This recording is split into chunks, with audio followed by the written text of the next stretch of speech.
Hello, everybody. This is the Tumble Doctor.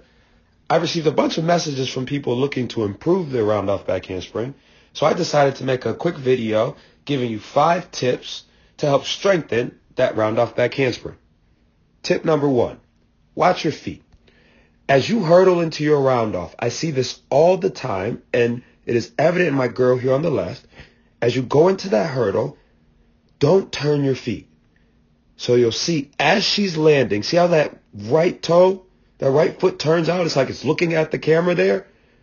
As a result of her turning her right leg, her left leg is going to come down and cross the midplane of her body. You see it happening right there.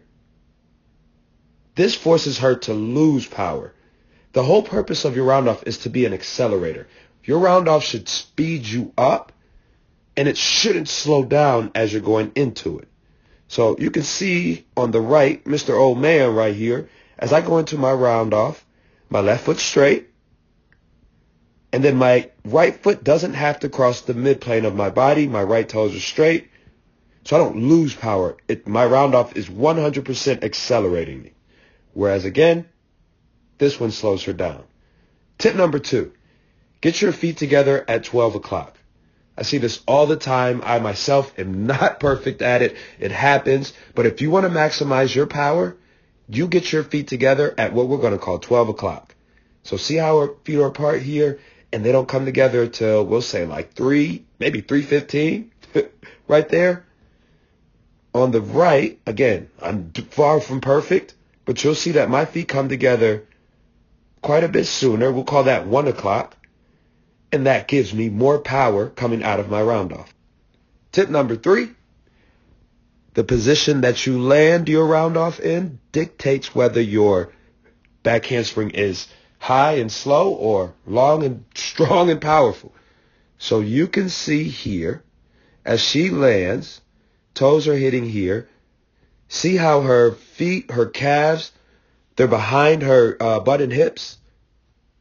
Let's draw a line here. I'll illustrate that a little bit better for you. So boom, if we draw a line up from like right there, see how her butt's behind that or in front of that line? Whereas here, if we draw a line up from like my heels, you see how clearly my butt and hips are behind that line. So as a result of my butt and hips being behind the line, once again, my back handspring will be longer.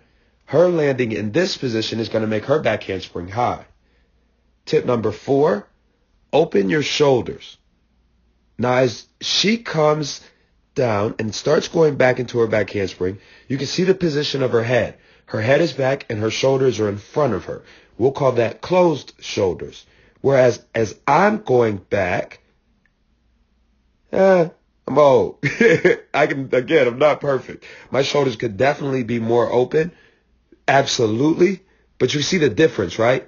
My ears are covered, whereas her ears are exposed. And if she wasn't a monster, this is how people do roundoff back handspring on their head.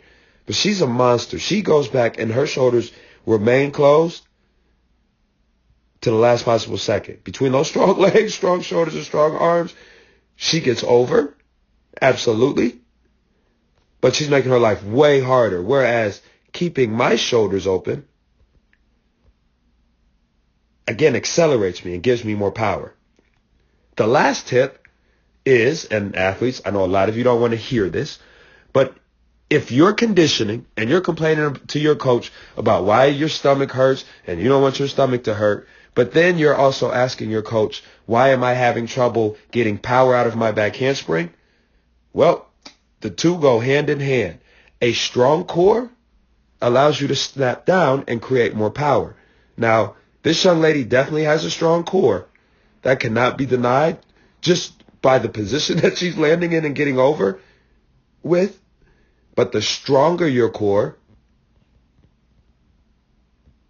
the faster this action happens, going from that arched to this hollow. From here to there. That's why you need a stronger core, because then you can fly.